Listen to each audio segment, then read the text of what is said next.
Song of Myself by Walt Whitman. Read by Alan Davis Drake. The pure contralto sings in the organ loft. The carpenter dresses his plank. The tongue of his foreplane whistles its wild ascending lisp.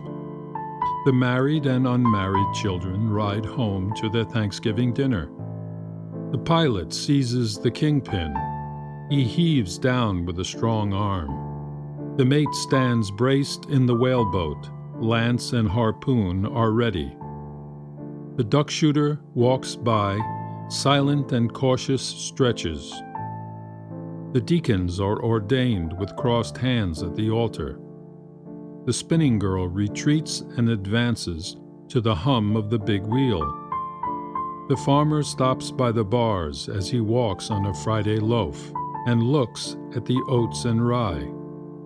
The lunatic is carried at last to the asylum, a confirmed case.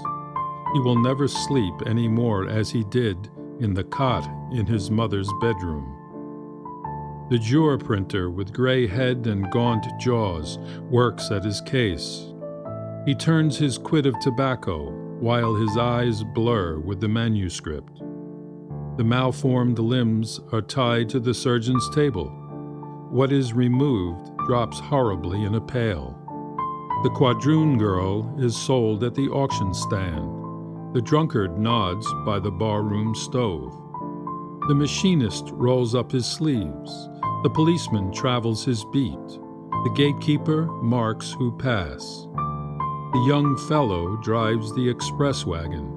I love him, though I do not know him. The half-breed straps on his light boots to compete in the race. The western turkey shooting draws old and young. Some lean on their rifles, some sit on logs. Out from the crowds steps the marksman, takes his position, levels his piece. The groups of new-come immigrants cover the wharf or levee. As the woolly-pates hoe in the sugar field, the overseer views them from his saddle. The bugle calls in the ballroom. The gentlemen run for their partners. The dancers bow to each other. The youth lies awake in the cedar-roofed garret and harks to the musical rain. The wolverine sets traps on the creek that helps fill the Huron. The squaw, wrapped in her yellow-hemmed cloth, is offering moccasins and bead bags for sale. The connoisseur peers along the exhibition gallery with half-shut eyes bent sideways. As the deckhands make fast the steamboat, the plank is thrown for the shore-going passengers. The young sister holds out the skein, while the elder sister winds it off in a ball, and stops now and then for the knots. The one-year wife is recovering and happy, having a week ago born her first child. The clean-haired Yankee girl works with her sewing machine or in the factory or mill. The paving man leans on his two-handed rammer. The reporter's lead flies swiftly over the notebook. The sign painter is lettering with blue and gold. The canal boy trots on the towpath. The bookkeeper counts at his desk. The shoemaker waxes his thread.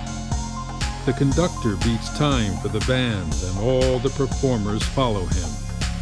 The child is baptized. The convert is making his first profession. The regatta is spread on the bay. The race has begun. How the white sails sparkle. The drover watches his drove, sings out to them that would stray. The peddler sweats with his pack on his back, the purchaser higgling about the odd cent. The bride unrumples her white dress. The minute hand of the clock moves slowly. The opium eater reclines with rigid head and just opened lips. The prostitute draggles her shawl. Her bonnet bobs on her tipsy and pimpled neck. The crowd laugh at her blackguard oaths. The men jeer and wink to each other. Miserable. I do not laugh at your oaths, nor jeer you. The president, holding a cabinet council, is surrounded by the great secretaries. On the piazza walk three matrons, stately and friendly, with twined arms. The crew of the fish smack pack repeated layers of halibut in the hold. The Missourian crosses the plains, toting his wares and his cattle. As the fare collector goes through the train, he gives notices by the jingling of loose change. The floormen are laying the floor, the tinners are tinning the roof, the masons are calling for mortar. In single file, each shouldering his hod, pass onward the laborers. Seasons pursuing each other, the indescribable crowd is gathered. It is the 4th of 7th month. What salutes of cannon and small arms. Seasons pursuing each other, the plower plows, the mower mows, and the winter grain falls in the ground. Off on the lakes, the pike fisher watches and waits by the hole in the frozen surface. The stumps stand thick round the clearing. The squatter strikes deep with his axe. Float boatmen make fast towards dusk near the cottonwood or pecan trees.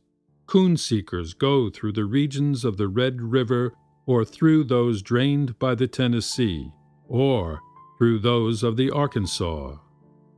Torches shine in the dark that hangs on the Chattahoochee or the Altamaha. Patriarchs sit at supper with sons and grandsons and great-grandsons around them. In walls of adobe, in canvas tents, rest hunters and trappers after their day's sport. The city sleeps and the country sleeps. The living sleep for their time, the dead sleep for their time. The old husband sleeps by his wife, and the young husband sleeps by his wife. And these tend inward to me, and I tend outward to them. And such as it is to be of these, more or less I am. And of these one and all, I weave the song of myself. End of poem. This recording is in the public domain.